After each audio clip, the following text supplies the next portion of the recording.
A rose never really does apologize for its thorns. It doesn't hide the thorns, and it doesn't explain what the thorns are there for. It doesn't soften or nullify its thorns so that someone approaching the flower won't get hurt. The rose simply grows as it is, beautiful and dangerous at the same time. They both can coexist without any sort of contradiction. They're in the same stem. And yet, when people talk about roses, something completely strange happens about them. They never talk about the rose itself. They talk about the thorns. And it's not because the thorns are larger, or the thorns are more beautiful, or not because they dominate the plant itself, but simply because attention has a way of shrinking the world until only the thing that bothers you remains visible. The mind moves towards irritation the exact same way the eye moves towards a contrast. The thorn interrupts the softness of the petals, so it becomes the entire center of the story. Like the title says, we ruin the roses by focusing on the thorns. And it's not because the thorns disappear when they're ignored. They don't. They remain the exact same way, and they remain exactly where they were. However, attention is so powerful that it's actually powerful enough to reshape your experience with the rose. When you decide that that thorn is the entire feature, is the defining part of the rose, then the petals become secondary, and the red or whatever color the rose shows as becomes a third or a secondary thought about it. The fragrance of the flower becomes irrelevant, and the entire flower itself just becomes something that you approach cautiously and defensively, already expecting pain, already expecting to be poked by those thorns.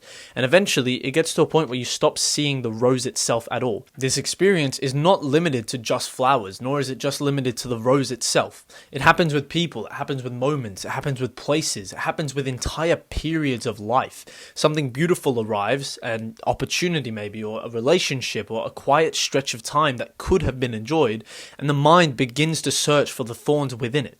What could go wrong? What might hurt me in this moment later? What flaw might reveal itself if I just looked closely enough at the moment itself? And that instinct, this feeling, it feels like it's something intelligent. It feels like it's something trying to protect you. After all, noticing danger is a part of how we survive. It is human. But the problem begins when survival becomes the only lens that we use to see the world. Because the mind is now so trained to detect those thorns that it eventually loses the ability to recognize the rose. All it focuses on is the pricks and the thorns. And you can see it in the way that people talk about good things, the way they share their experiences with you. Compliments are always followed by disclaimers, and joy is interrupted by some sort of suspicion. The gratitude that they hold on the world is always diluted by some sort of comparison. Even in moments that feel like they should be complete, there is always an undercurrent of scanning and searching for the detail that proves that the moment isn't fully safe enough to enjoy. And the tragedy about that is so subtle, because the rose was always there, and the petals never actually vanished, and the fragrance never stopped existing, but the attention from the rose and the beauty and the nature kept drifting back to the thorns until the entire experience, the entire beauty and the experience of the flower, of the rose, shrank to the size of a small, tiny little sharp thorn. We ruin the roses by focusing on the thorns. Not because the world itself is cruel, not because we are cruel because of the way we treat the rose, but simply because perception is a selective thing. You can walk through an entire garden and catalogue every single thorn you see. You can describe the dangers of it. You can describe how hard it scratched you, and the reasons that someone should be careful walking through this passage and walking past these flowers. And technically, everything you say will be correct. Nothing about that observation is incorrect. However, in my honest opinion, correctness is never the same thing as the truth. The deeper truth is that the garden was never defined by its thorns. The thorns were simply the price of something softer existing in the same place. And this is that strange paradox of beauty. This is the strange paradox of nature's elegance. The things that are most alive and most beautiful are rarely ever protected.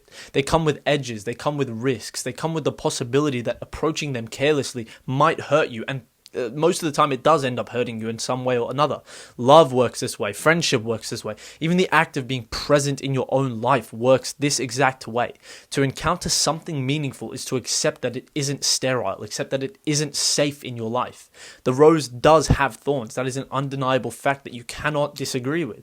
But when the mind becomes obsessed with those thorns, when it's the only thing that it thinks about instead of the rose, something unfortunate happens with that rose. You begin to live defensively inside the experiences that were meant to be lived openly. Instead of touching the petals of the rose, you study the stem and you try and avoid touching it because there's so many thorns surrounding the whole flower. Instead of breathing in the fragrance of the rose, you calculate the distance between you and the sharpest point. And eventually, the garden becomes a place that you walk through carefully instead of a place that you inhibit and a place that you actually enjoy being in.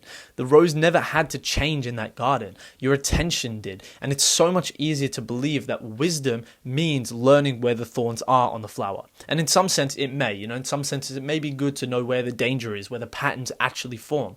But wisdom also requires remembering that the thorns are not the center of the flower. They're simply a condition that allows the flower to exist beautifully. It's protection for something delicate, and it's a boundary around that beautiful thing.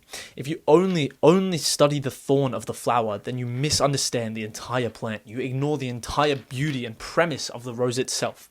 And maybe that is that quiet discipline that life asks of us. Maybe it's that quiet voice in the back of your mind telling you over and over to ignore the thorns for once, to actually look at the rose and actually focus on the beauty of the plant. And it's not to just deny the thorns. It's not to act like they don't exist. It's simply to resist the habit of letting the thorns define everything else. It's to resist the idea that the thorns are the flower. It's to see the rose first for once. Because the moment the thorn becomes the center of your attention, the entire garden begins to disappear.